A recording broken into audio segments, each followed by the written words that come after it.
So Judy, you had your investor day here at the New York Stock Exchange today, and during the presentation, you talked about your medium-term outlook and your long-term growth strategy.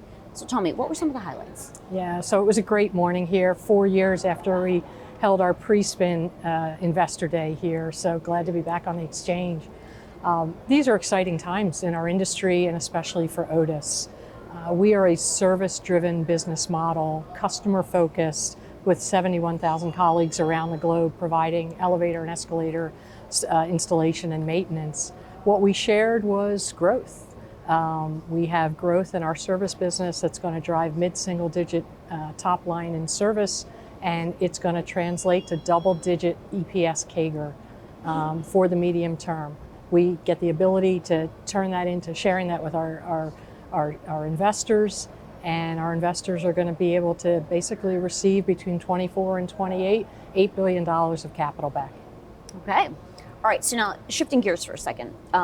Thinking about some of the macro trends that are occurring in the world, tell me, what trends are you watching that our viewers may not be familiar with? Well, I think your viewers will be familiar with urbanization, which is continuing in emerging markets throughout the world. The aging population, as people age, they need help with mobility. And when you think about elevators and escalators, it's not just commercial buildings or office buildings. More than half the buildings in the world are residential: apartments, condominiums, nursing homes, hospitals, medical office centers. So aging of the population drives demand. Urbanization, more people moving to cities in higher buildings, drives demand. And then digitalization across the board is just a mega trend that will continue to support an integrated, connected elevator and a great passenger experience.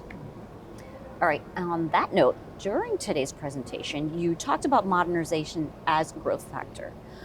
Tell me, what is mod and why is it important for Otis and those who rely on elevators? So we talk to the trend as modernization. You can think of it as refurbishment. But many elevators, there are a little over 21 million elevators in use somewhere in the world. Over 7 million of them have been in use for over 20 years and need a refresh. They need a technology refresh. They need new aesthetics.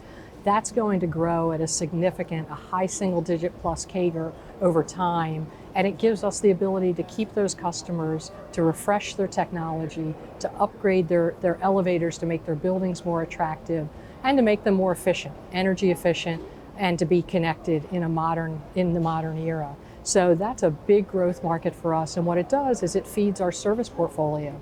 We maintain 2.3 million elevators every day around the world, and 2.3 billion people touch our product every day. So it's safe, it's reliable, and with these mods and upgrades, we keep it safe and reliable for another 20 years. The elevators don't leave the building, so as long as there's buildings and codes, we need to service them. Mm-hmm. So you mentioned that you maintain 2.3 million elevators around the world.